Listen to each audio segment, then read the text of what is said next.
Welcome everybody.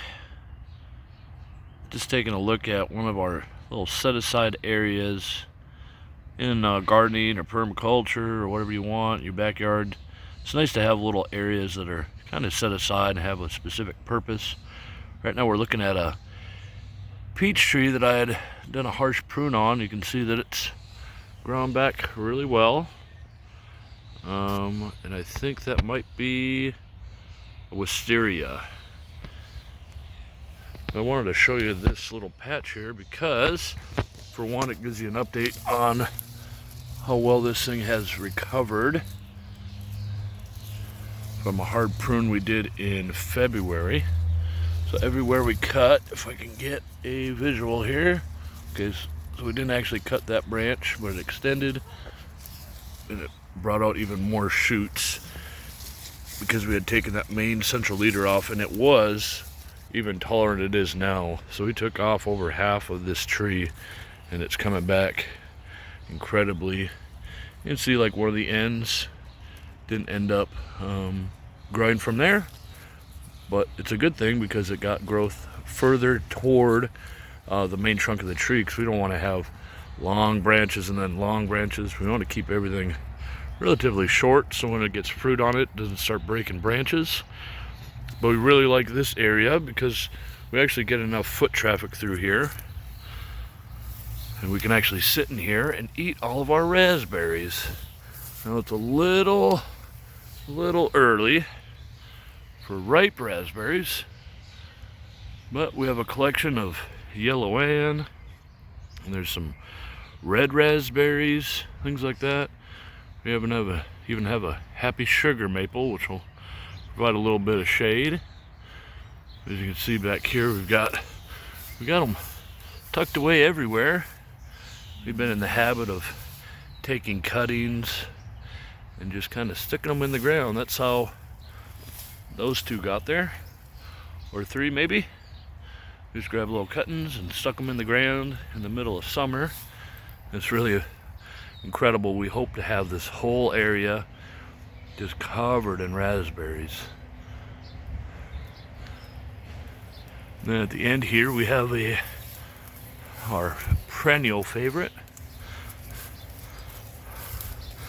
Just about to finish putting on bulb sets. This is the Egyptian walking onion. It's doing perfectly fine in here.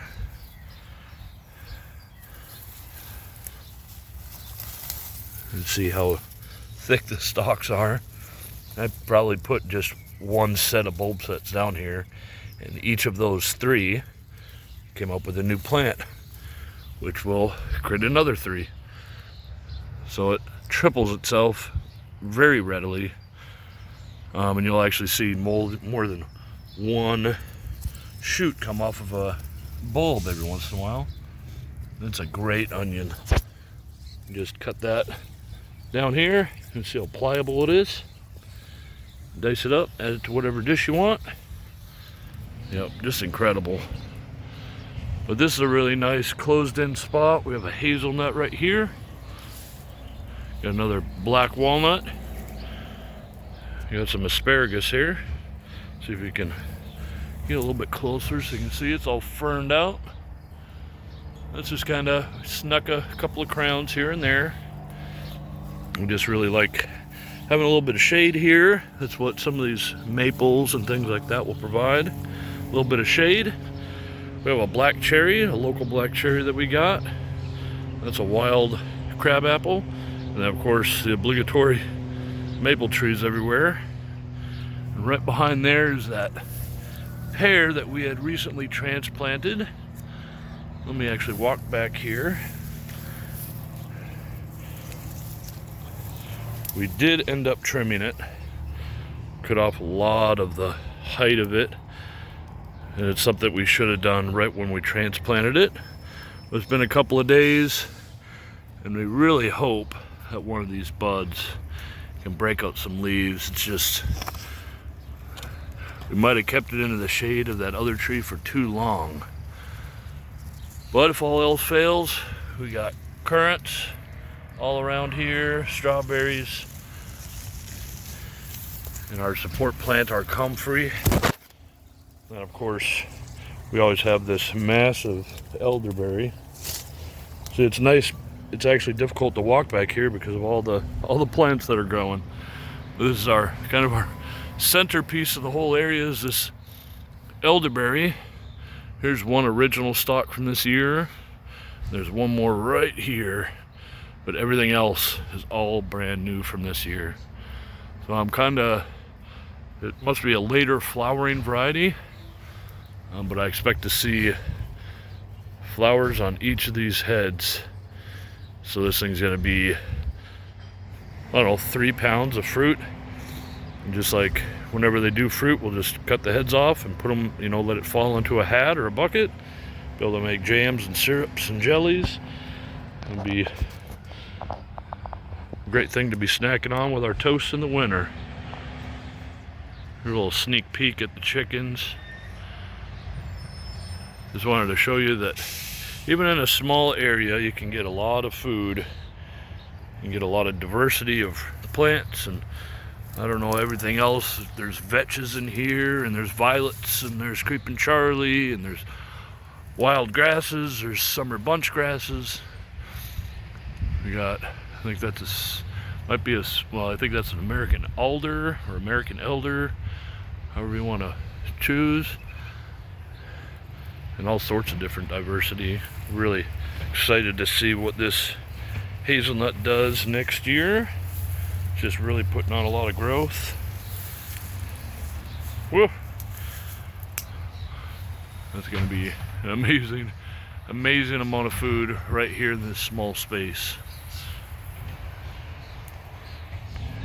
Here, I'll show you what it looks like just from the outside here.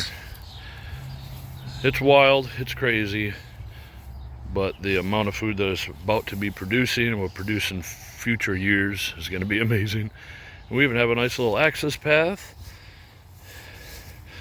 Got a nice support tree for all the birds and squirrels and chipmunks, and once you know it, we got pots and pots of strawberries under here. Should actually clean this up, but all these immensely large leaves are all strawberries. We've let some of these grain plants kind of overtake. That's okay. It's supposed to be a natural little ecosystem here. The cats like it. So if you're just getting into gardening or permaculture or food forests or just trying to figure out a way to get some food, this peach tree won't get much taller than this. It'll kind of overflow, overhang that little walking path. Not sure about the wisteria. I think that's going to get quite large, but then it only takes this much space to get all those raspberries. And if you wanted to add an elderberry, that provides an immense amount of food. So really not a whole lot of space, really no upkeep even in the high summer. And it's really just a great idea overall. So thank you for watching. I'll give you a brief look at the chickens, and I'm gonna get on about my day. Hi, Lucy Bird. Whoa. What your babies doing over there? I heard they were laying eggs already. You happy for them? Okay, good. Yeah, you can also see our recently black painted fence here. Makes it so much easier to see through, especially on camera.